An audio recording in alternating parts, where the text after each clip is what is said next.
To an outsider, the United States looks like it's in political meltdown. In what seems like months, the farce of the US elections has dwarfed coverage of huge coronavirus deaths, with most political pundits predicting a Biden victory. But with talk of potential challenge to the result, all signs indicate the possibility of a protracted period of uncertainty. American democracy today seems to be sinking under its contradictions, inequalities and culture wars that undermine the fabric of its political standing in the world. The city on the hill today looks like a failed model. This week I speak to Mohammed Hannini from the United States. Brother Hannini has a BA in Islamic History and a Master's in Islamic Studies with a focus on fiqh. Brother Mohammed is currently a lecturer at American Open University for Usul al Fiqh and Islamic Contracts. He conducts classes in the local masjid in Raleigh, North Carolina, and lectures for the Al-Arqam Institute online, currently co-presenting an illuminating course on Usul al Fiqh. I wanted to get a picture of the politics of the country and how Muslims in America are approaching the election. Brother Mohammed Hannini, Assalamu alaikum wa rahmatullah, and welcome to the Thinking Muslim podcast. Wa alaikum assalam wa rahmatullah wa barakatuh. Thank you. Brother Hannini, thank you for joining us today. And I really want to get your perspective on what's going on in America. I mean, from where I'm standing, it seems to me that America is descending into chaos, and the politics of America has really descended into something quite unsavory with the rise of white supremacy and what seems to be a very fractious political landscape. So I really want to ask you what's going on in America. Can you give me your perspective of why politics in America has ended up like this? Bismillah ar-Rahman ar-Rahim. As you know, there have always been differences of view and partisan politics in the US. This is nothing new. And of course, it became more glaring and more apparent during the days of Obama for 8 years, where the Republican Party tried their utmost to block every plan, every program he wanted to introduce. So this has always been the case. But what kept it manageable, what kept it more or less civil, and covered with some thin layer of civility, was the adherence to what they recognized, both parties, the Republicans and Democrats, as political norms. And they maintained the squabble within the realm of politics, meaning neither party questioned the legitimacy or the integrity, the impartiality of the U.S. institutions. So they did not question the infrastructure, the setup, the institutions that hold the political arena together, until, of course, Trump came about. And when he came out attacking the very institutions that hold the country together. So he did not just attack the Democrats as being, too liberal, too conservative, things of this nature, or trying to block or present. He actually attacked the institutions that hold the United States together. He attacked the FBI. He attacked the CIA. He attacked the NSA, the National Security Agency. He attacked the Justice Department, the State Department. He attacked the media. He came up with his phrase, fake news. So no one has been saved, and nothing. All the institutions that hold the country together have been put in question, and questioned in terms of their partiality or impartiality, their legitimacy. That really unhinged the whole system. It's because he went outside of the norm or the norms of attacks and counterattacks and the argument. But Donald Trump came to power in 2016, promising to drain the swamp, and his, as you quite rightly said there, he attacked some of the very basic institutions that undergird the American system. So certainly it seems to us that he reflects a phenomenon that exists in American society. And I suppose what I'm trying to understand is what is that phenomenon? Why is it that so many Americans are willing to support a candidate who so fundamentally goes against those founding values of America? Generally speaking, actually, it's at least one aspect of the equation. Generally speaking, Americans do not trust the government and have little faith in politicians. They call them, they said you cannot, what the saying that goes amongst Americans, you cannot trust politicians or used car salesmen, but they do not trust politicians. So, for example, in a survey that ran by the Pew Research in 2019, the total percentage of Americans who trust the government, quote unquote, just about always or most of the time, is 17%. 17% of Americans. 3% only trust them just about always. 14% most of the time. So if you imagine that kind of view of the government, that they will do the right thing, that they will be for the interests of the people. So they're always, Americans do not trust their government. And that's not just a government, that's whatever administration is in, is ruling.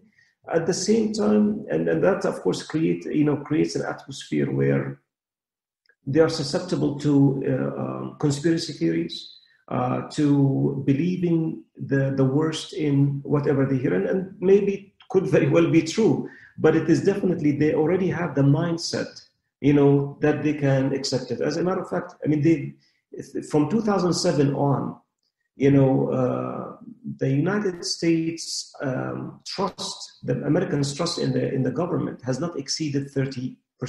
That's the maximum they have reached. So being an outsider, being somebody from, who's not a politician, who's not from the swamp, who's not from this, tainted environment, actually that played in his favor. And the fact that he was not speaking as a politician and as politicians do, and he was not, he does not keep the protocols and the appropriateness that comes with the role, that actually played in his favor, because he's speaking just like every average Joe in the United States, and that actually helped him.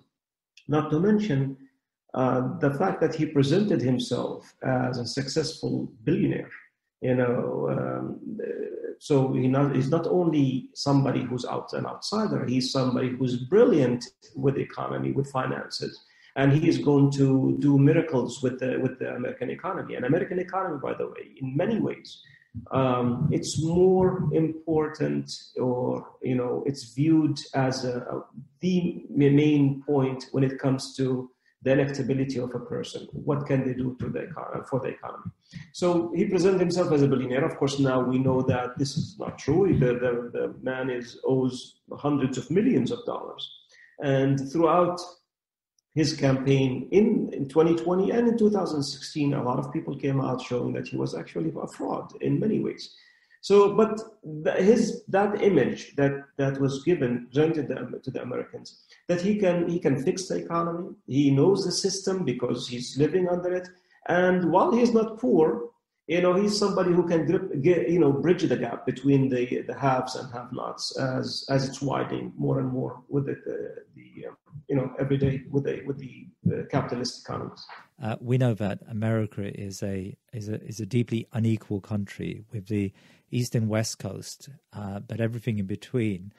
There are large swathes of poverty and large swathes of deprivation, especially amongst white Americans or blue-collar workers in America. And although he did win seats in the metropolitan cities, it seems like his most ardent supporters are from that white, blue-collar class who feel, I suspect, they have not benefited from the economic prosperity of America over the last 30 years. I mean, to what extent does that account for the rise of Trump and the rise of his style of politics? I think to a great extent. And of course, with that comes the issue of fear that he played on, the issue of that America as you know it, and to be blunt, it is white and it's Protestant. America, as you know, it is changing, and we want to make sure. And your America is disappearing, so we need to make sure that America stays, the way it should be. So both of them, he played on their fears, the fears of change, the changes in the economy that is becoming more reliant on high tech. It's a high tech economy. Skill sets that your average white person or your average poor white person, or no college degree or white person, they are not equipped to actually work in that economy. And of course, these positions are filled mainly by people from outside. They're immigrants, and most of them tend to be brown. So they're not bringing Europeans to the United States to fill these jobs, but actually most of them come, from countries that are brown skins. Most of them are not Christians altogether. So he played on that as well, and that also helped him because they do want to change. They do want to make sure that things do not keep rolling in the same path. Just keep in mind also that Americans actually are very thirsty for change. They are not content with their system. They're not content with their politics. And remember the Obama slogans: "Yes, we can," and "Changes we believe in," "Change we need," "Audacity of hope." All of these slogans were promising the people, a change, and some changes were promised from day one. And if you remember, Obama was asked, "Well, you promised to change this and this and that, and you haven't." So when he was asked that, he said, "Well, it's a big ship. America is a big ship, and it doesn't make sharp turns. So it's gonna take some time." But the idea is, people do not feel that they're being represented. And definitely, if you follow the politics between the Republicans and Democrats and the hagglings I don't know where people's representation really is. You can't see it. You cannot see the quote-unquote will of the people or the interest of the people being presented in the hagglings and the horse tradings that goes on. It's really Democrats versus Republicans, and both parties, both the Senate and the Congress, most of them are millionaires, especially the Senate. Most of them are millionaires. Some of them are multimillionaires. So they're definitely not feeling the pain of your average worker or average American. And we've seen a disturbing rise of white supremacy or white nativism in America. How much of what you've just described there of economic deprivation, a feeling that Washington is no longer serving them, issues to do with migration and the general loss of jobs that the white community or large swathes of the white community feel that has accompanied globalization, and how much of that is feeding into this white supremacy, and actually how much of a problem is white supremacy in America? If there is one thing that is deeply rooted in the United States and is very divisive, and divides the United States, it's racism. It is even though, and that's why really change can never be simply by putting a law, a rule of law that it says, this is legal, this is illegal, because racism is in a state of mind. It's a way of view of others, and that's why simply whatever achievements have been made in terms of equality, they really tend to be on the legal side, not the norm, the changes in not changing on the level of changes or change of the mindset of people. Still, it's deeply rooted and still exists, and it's very much alive. And all it needed, was actually for Trump to come and allow it to flourish. But these changes, as you just mentioned, the view of race was of course compounded by the changes in the job market, and with the globalization and with the skill sets and the immigration, whether it's legal or illegal. So it always existed, and it's still very much alive. You still have people who are till today they drive around in various cities, various towns with the Confederate flag, which stood for that era of segregation. And they still have people march with white supremacy, and you see that there are several groups and militias, and many of them do train, and with heavy weapons.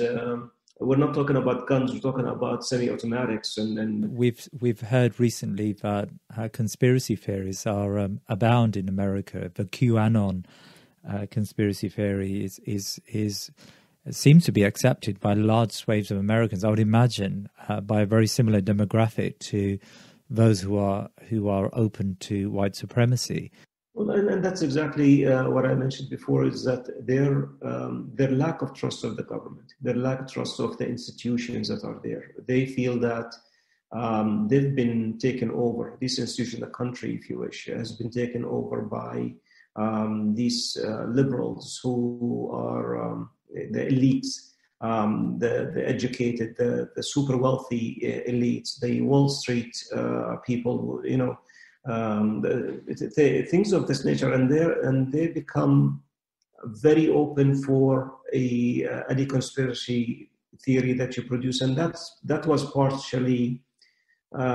was in part helpful to the Russian interference in the U.S. elections, into the stories that were spread about Hillary Clinton, spread about the stories that were spread about Obama being a Muslim and not being born in the United States, which, by the way, Trump helped propagate. So they are very susceptible to these conspiracies and to anything that says things are not what they appear to be, and the government is up to no good. And of course, with the militant mindset, is that, and the Constitution gives us the right to correct it with weapons if need be. So, and that's why you find these militias training. I mean, what are you training for? It's one thing to shoot a gun to defend yourself, for example, versus a militia where you go into the woods and you spend weeks on training for what? This is the mindset that enables all kinds of theories to be accepted, and of course by that easily manipulated, because whoever is spreading these stories and whoever spreads these theories, the conspiracies, they're out to achieve a certain goal. So and that makes them more susceptible to manipulation. And tell me about coronavirus. The virus has inflicted immense harm on American people. I mean, over 220,000 Americans, probably more, have died from the virus. And we are always told that the American system is the best form of government. America has exported liberal democracies around the world. America sees itself as a beacon of hope for different societies and a model system. Yet governance seems to have broken down. The coronavirus is out of control in many of the states in America, and the failure of government speaks volumes, I think. How did it get to this point that America was not able to handle this, the effects of this virus? Well, currently there are, as of last night, there were almost 224,000 Americans who have died from COVID. And of course, the numbers, may take them with a grain of salt, in the sense that, they're always subject to how you define corona-related deaths, etc. But still, it is definitely substantial, and it matches, third world countries in terms of the numbers, if you compare them with the total population. And you can definitely, there are multiple reasons. Of course, in 2018, I mean, if you want to just put some factors that led to this, In 2018, of course, Trump disbanded the Global Health Security and Biodefense Unit, which was responsible for the pandemic preparedness. And this was established by Barack Obama in 2015, 2016. He disbanded it. So really the unit that's supposed to be able to deal with the pandemics and biodefense matters, it ceased to exist. Now, of course, the Trump factor, and probably, and that's definitely where the failure in the leadership comes. Trump's obsession with a strong economy, because again, actually, I would not dismiss his view that even a strong economy outweighs the deaths of 250,000 Americans.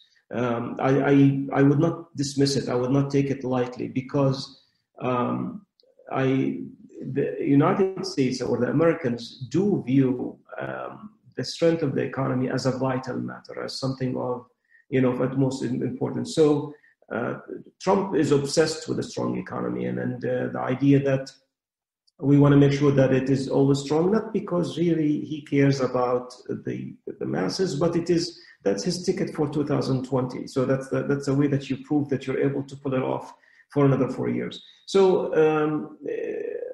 that obsession, of course, contributed to pushing and ignoring health experts, even health experts' recommendation, because even in the last debate, he was still talking to Joe Biden about, look, we cannot spend our time in the basement. We cannot just tell the economy to stop while we're sitting in the basement. And of course, nobody says sit in the basement and stop working or anything like that. So he took it either or. And of course, his or was, go back to work. And he says he still continued until the last debate on Thursday night, still saying we need our schools to be open, we need our store, our economy to be running, because you won't have a country without it. If the economy stops functioning, you don't have a country without it. And this resonates with people. So it's not, you can have nuanced arguments and discussions about it, but for the average person, I would say that this resonates with them, that yes, we need to go back. Not only that, back to the idea of the American mindset. You had demonstrations, Brother Jalal, you had demonstrations in the street refusing to wear masks. Why? Because I'm an American. I'm an American. What does American have to do with wearing a mask? It's a virus. It doesn't care what your citizenship or your nationality is. The mindset is that I'm an American, I'm exceptional, I am different, I am better. Even the virus, has no way to harm me. That mindset actually is what he's playing on as well. So, and of course, the extent of his knowledge, you've heard of his suggestions to inject bleach and, and of course, and him refusing to wear a mask. And of course, when he refused to wear a mask and he came out positive, 3 days later, he came out of the hospital saying, well, I learned a lot. So even that was actually an achievement for him, that I actually, I went and I got it and I came out learning a lot. Now I know a lot.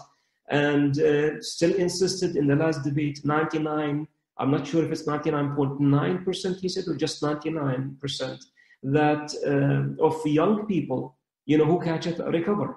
And for him, this makes perfect sense, because so if you recover, what's the big deal? Go catch it, but keep working. He still does not take responsibility. So you're the president. Why did this happen? Well, don't blame me, blame China, because it came from China. And China is the one who's responsible for it. But why are Americans so willing to accept his excuses, even though they just sound incredulous to most people? Yeah, absolutely. And this is where the country is at now. It's not a matter of being divided. And maybe partially it's because of the way we receive our news. Because if I watch CNN and the Huffington Post, or read the Huffington Post and read, certain types of, I'm exposed to certain media and I get my media, my news every day, tailored to me. I only see one part of the equation. And these people who watch the Fox News and the conservative, media, and they only see the good spin of Trump. So I think the country is not just divided, but now we're entrenched. Nobody is willing to suggest, and that's why many analysts would tell you that all of this campaigning, all of this it's fine, but very few people who are going to be swayed this way or that way, because they're pretty much set. I mean, it seems to me that the differences in America are not reconcilable, and we're now heading towards some level of civil strife. I mean, how far do you buy the argument that America is heading towards another civil war? It's definitely possible. And we should also keep in mind that Trump himself said that he might not let go of he might refuse to leave the White House. So it's just, you never thought that this would happen. You think that you're in one of the Muslim countries, really. But it's definitely possible. For sure, law enforcements are preparing for that scenario, by the way. So to start with, you have Trump created this atmosphere of, the readiness for violence by, as I said, discrediting the process itself, telling his voters, his followers, go into the polls and watch very carefully. And now, just yesterday, they were reporting some intimidation tactics in voting places, in voting centers. He told the Proud Boys, which is a far-right extremist group, they said, "Stand back and stand by, stand by." So when he's creating that atmosphere where it is possible. And as I said, the Proud Boys and there are several others like them. We're now, by the way, the FBI came out with a report that the most threats to the United States are actually from white supremacy groups, not from terrorism as related to Muslims and jihadists and things like that. It's actually the white supremacy groups.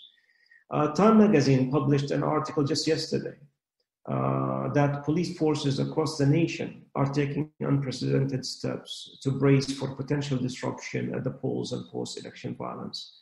AP News reported that FBI and local officials in several states have been conducting drills, running through worst-case scenarios, setting up command centers to improve coordination on reports of violence and voter intimidation. Several analysts, such as Thomas Friedman of the New York Times, as he mentioned in the statement of CNN, he's actually he anticipated a civil war. Again, I don't want to blow it out of proportion. I think that it is possible, but again, the impact and probably there will be some here and there, but depending on which state, and especially the contended states or the ones that could go this either way, and where they're allowed to wear weapons. It's actually in Virginia, they just people are allowed to carry guns and carry weapons. And on election days now, they just banned it. They banned them, saying that you cannot you cannot carry weapons on that day because out of fear for that.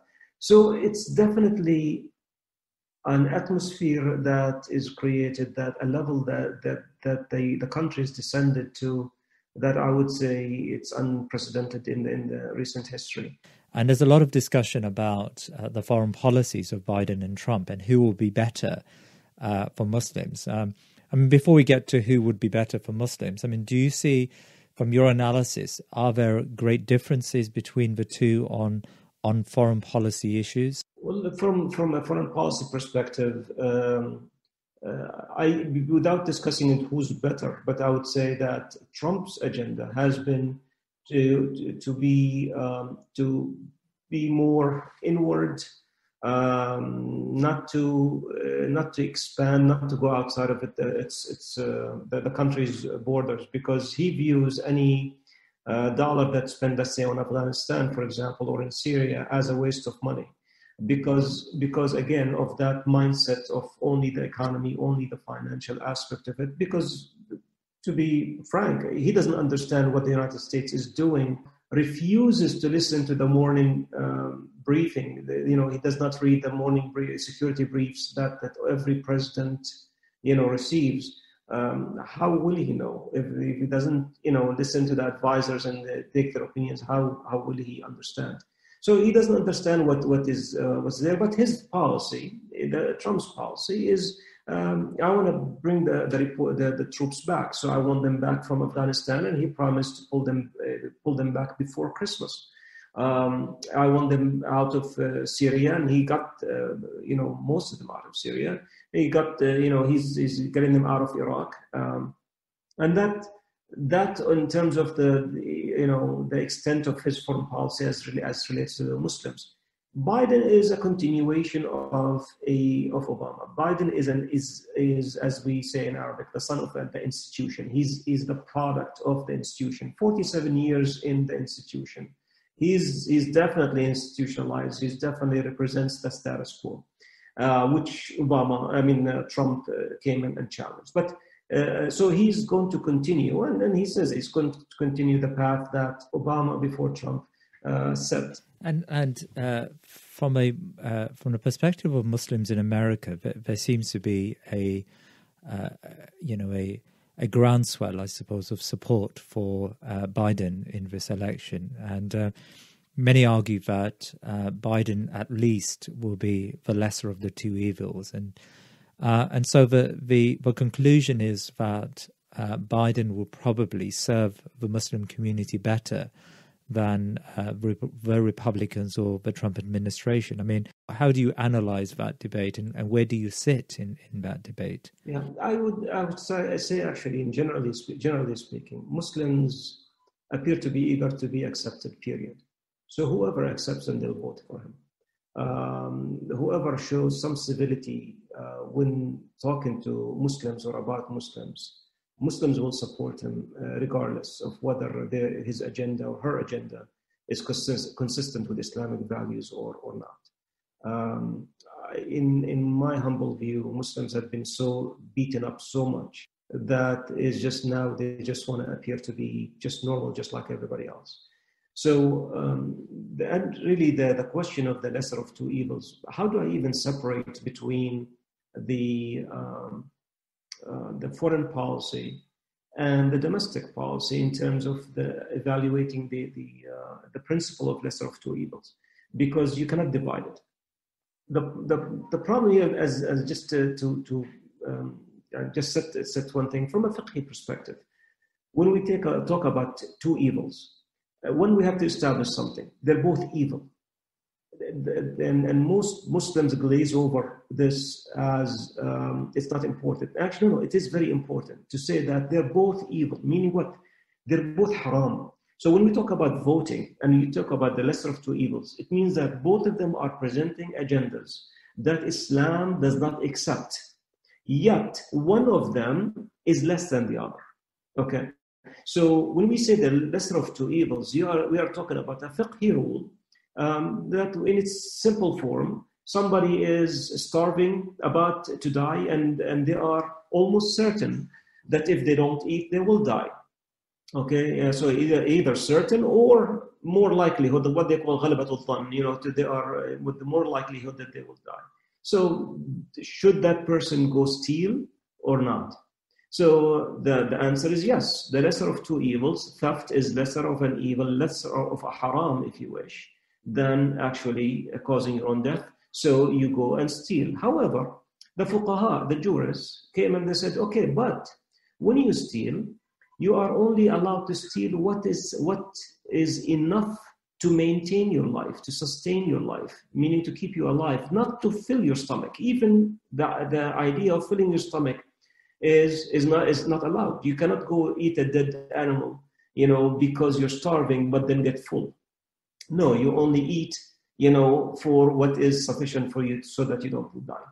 Now, keep in mind, when we talk about aqallu dararayn or aqallu mafsadatayn, the lesser of two evils or the lesser of two bad things, it is Islam who says that this is evil and this is evil. It's not rational, it's not logic. It is Islam, it is the fiqh that actually sets that, the theft is less of a sin than dying, causing your own death.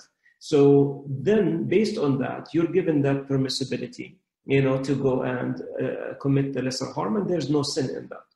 But so now, when we apply this to the United States elections, or really any election, and with Muslims or non-Muslims. So even if you have two Muslims who have non-Islamic agendas and they're running with it, still the same rule applies. So if you are going to engage in it, and actually I forgot one caveat that needs to be attached to the rule. There's no third option. So there's no third option. So you cannot, if there's a third option, so between theft and dying, meaning that don't steal, there is maybe your aunt is living down, a few miles from here, maybe you can make it and get some food or whatever, or maybe you can beg and get some food from people. Then the second evil, the idea of theft, becomes null and void. So the rule does not apply. So here, when we say lesser of two evils, from a fiqh perspective, I need to know, one, who is more harmful, the agenda of Trump or the agenda of Biden, and how did we reach that? And the third point is there a third way? Is there something else that we Muslims can do? This, unfortunately, is left up to your average Muslim to determine what evil is when it comes to a complex issue such as foreign policy and domestic policy. Which is more of a harm, which is more of an evil? Is it somebody who says, okay, I don't want Muslims to come to this country, or somebody who's calling for, the first one, I don't want Muslims to come to this country, and I'm against, homosexuality, for example, just because it's a glaring issue in the minds of Muslims. But I'm against that. And somebody who says, I'm going to allow Muslims to come in, but at the same time, I am for support of vile things or things that go against your religion, Muslims. Which one is more of an evil? And who actually gets to decide? Is it the average Muslim? The average Muslim is not equipped to decide whether there is that this is an evil or that. How do they assess? Because this is a form of ijtihad. This is a form of a fiqh that your average Muslim does not have. The sad part is that Muslims are given this role, and which, by the way, maybe people my generation discussed it. Unfortunately, now it's given. It's hardly even the issue of two evils. Now, look, this guy is is bad because look at the way he behaves, referring to Trump, and look at Biden, how respectful, and he even said, inshallah, in we're on that level, and if you say I'm not for voting, or I'm not convinced that I should vote, which many non-Muslims do, by the way, or many non-Muslims do not vote because they tell you that I'm not convinced that this actually changes anything. We Muslims, you will find many people jumping on you that you're actually you're against Muslim progress and the well-being of Muslims, etc. Okay, so the options available to Muslims are what? If you say that it doesn't make sense to vote for any one of the two sides, then what should the Muslims do to further their causes in society? There is a third way. How about the mass, how about grassroots movements that Muslims can start? Just if we look at the American society, look at the civil rights movement in the United States. The civil rights movement was not won by voting. Actually, civil rights movement and the change that took place, with all its limitations, and which we are still living today, it was not achieved simply by go vote for X and vote for Y. It was actually done by the grassroots movement coordination amongst people, with marches, with civil disobediences, with demonstrations, with challenging the narrative, challenging the about race, about color, etc. and they moved forward. I would argue the same about the feminist movement. That whatever achievements they have achieved, it was not simply because they voted for X or Y. It was again through the grassroots work that they did to achieve their goal. Unfortunately, we Muslims want ready meals. I want to be my involvement with the well-being of Muslims. I want it to be simply showing up on November 3rd, or before, go vote, click on that button, and go home and watch Netflix. You are not going to achieve anything. Even if I just shift gears a little bit, even from a purely political, approach just to voting, if you want to be effective in your vote, you don't just vote. Your vote has to have a value. So in other words, if I'm going to vote for Biden or for Trump, I would have my representation, my bloc representatives will meet with the candidate. And they would tell them, okay, what are you going to do for us? Because we have about 8 million Muslims who are going to vote. What do you want for, what can you do for us? Then that candidate is going to make a commitment. We are going to do, X for you. And we say, okay, then go out and make that statement public. And we will endorse you. So the candidate goes out and makes a statement public. And now he's bound by what he declared. Well, as much as you can believe a politician, but they make the public statement. And after that, you need to also have, as a voting bloc, you need to have a mechanism to hold him accountable when he does not, when he does not deliver. I'm saying none of that is taking place, to my knowledge. None of that. It is simply go vote, where voting has become an end in itself. Voting is not an end in itself. Voting is a tool. Voting is simply a tool. And let's debate whether it's halal or haram, and we will say, for argument's sake, it is halal. There's no problem. Let the fuqaha disagree, and let the jurists come out with that. It's a halal. It's still a tool. We need to see first of all, what our agenda is. What are we trying to accomplish in the United States? To see whether this tool fits in achieving that agenda or not. Maybe while it is halal, it is mubah, it's allowed, we would choose not to use it because it doesn't serve our interests. Maybe. And maybe we will use it, or some of us will use it, some of us will not. But these are the things that need to be discussed beyond just the idea of just vote, go out and vote, etc. The fiqh rule needs to be applied properly. And the scholars really need to intervene to come out and say that, yes, based on the agenda of X and Y, we see that this is more harmful than that. So you Muslims, you should vote for this, or you should vote for that. And these are the reasons. You said there's an absence of coordinated thinking, a grassroots movement, and the Muslim community haven't organized themselves and secured these fundamental principles of engagement that you talk of. I mean, what are the impediments in the way of the Muslim community? Part of it, I would say, is legal, because part of it is legal. And that's the easy part to figure out, because non-for-profit organizations in the United States are not allowed to engage in political activities. So they cannot endorse a candidate. They cannot tell you the masjid of so-and-so endorse a candidate, because if they do, they would lose their non-for-profit status, and which allows for donations with tax credits, things of this nature. So as institutions that are in place, they are not going to be involved in this. So whatever is going to take place, it has to be from outside of that. It has to be registered, or it has to be an institution that's registered as a political, with political aim, and that's how it gets get to function. So this does not mean that we cannot reach out to the Muslim leadership and get them to mobilize. But I really think the big question that's still left out is that question of not even coordination to work, is to work towards what?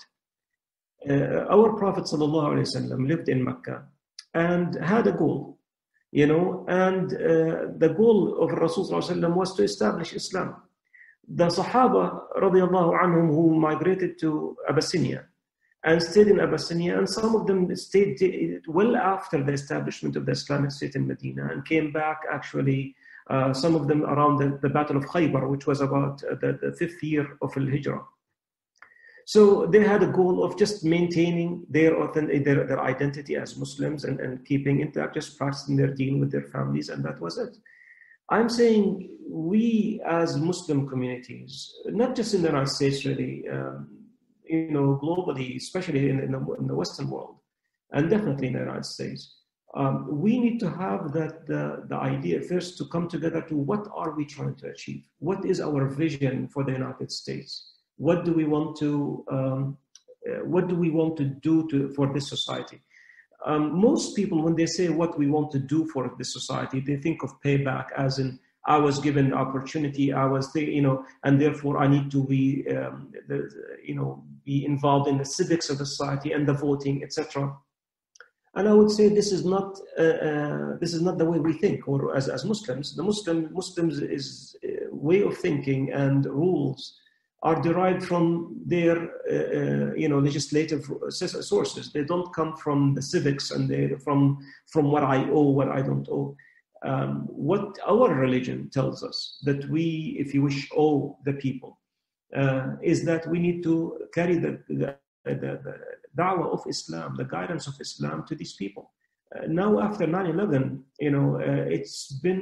it's really even what we used to see as da'wah tables in the streets and people talking to non-Muslims, that is virtually non-existent, because Muslims just went back into their cocoons in their masajid, and the idea of even approaching the society has become something that's just unimaginable because of all this negativity. Still, Muslims need to discuss what does Islam, what does our aqidah require us to do, because we only think in one direction. We think that by it's okay, we are Muslims, we don't carry the da'wah to non-Muslims, and we think that actually is fine. Actually, it has a very bad repercussions and very bad impact on our children, because our children, they have to believe, they have to have confidence in the Islamic values and Islamic ideas as being valid.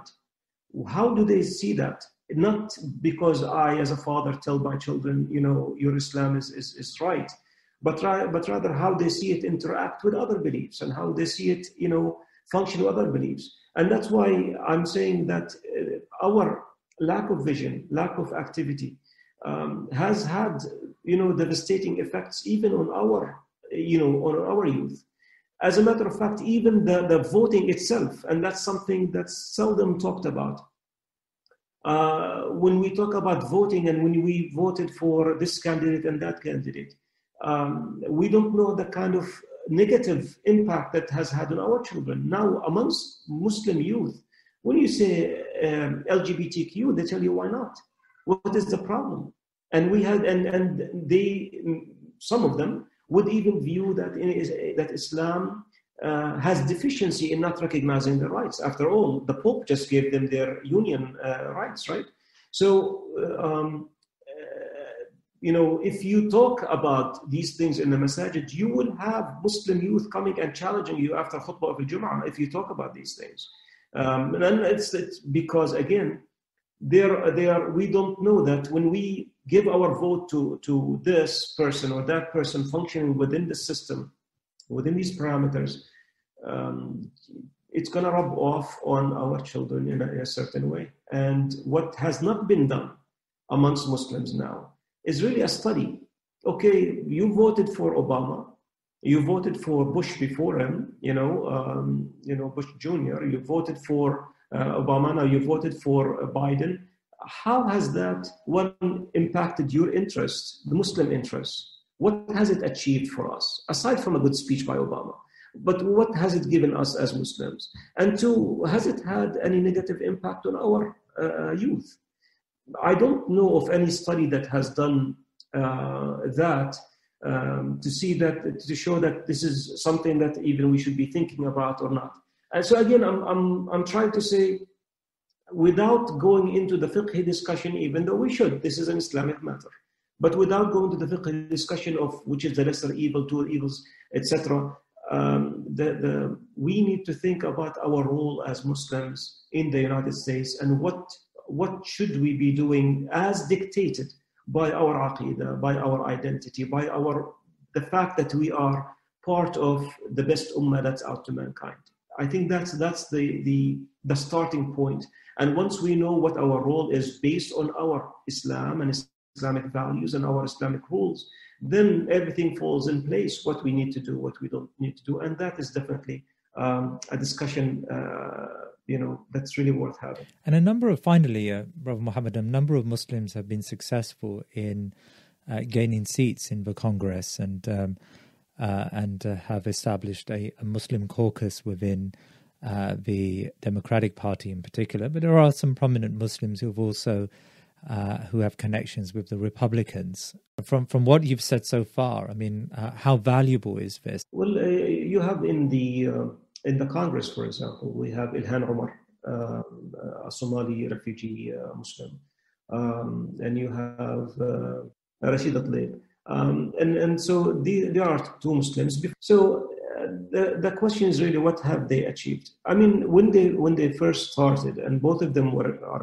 junior, Ilhan and Tlaib, they were both junior congresswomen. So when they started big, and they talked against Israel and against the policies of the Israelis, etc., as if really they thought that this was just an open playground. And in no time, they had their meeting with Pelosi, and they toned down the criticism tremendously. So in terms of creating noise, they managed to create some noise, which of course always you have an establishment that's going to manage it and present it in a negative way. And it was. So they are anti-Semites and anti the state of Israel, etc. But how successful have they been in passing anything that is close to helping Muslims in any shape or form? Absolutely zero. Absolutely zero. So not to minimize the noise, sometimes the noise is needed and sometimes it's good, but it did not go beyond that. And you find actually a bill that was passed. If you talk about a bill that was passed, or a project for a law, or a suggestion for law that was passed by Ilhan Omar, or submitted by Ilhan Omar, was about the Kingdom of Brunei, when they decided to implement, quote-unquote, their Sharia rules. And she suggested boycotting them, etc., because how could they, prevent, homosexual acts? How could they make that punishable by law? How could they talk against, adultery? And so you start saying, why? You're a Muslim. At least nobody forced you to do this. Just stay quiet. If you don't, why would you do this? Because she's talking about this not representing us. This does not represent us. And I'm not talking about here that the Brunei was implementing Islam correctly, not at all. But I'm saying that attacking the very ideas, certain ideas, maybe you can come out and say that this is done wrong or something like that. From where I'm standing, and leaving the haram and halal and the idea of legislation and the idea, because unfortunately now nobody talks halal and haram, the idea of legislation and all of this, put it aside. In terms of just effectiveness, I really don't see any impact at all. Jazakallah khair, Brother Mohammed Hannini. Thank you for your time today, and it's been really fascinating to hear your perspectives on US politics, and may Allah subhanahu wa ta'ala keep you and the Muslim community in America safe over the coming few weeks and months. Barakallah feek, and it's been my pleasure. Jazakallah khair.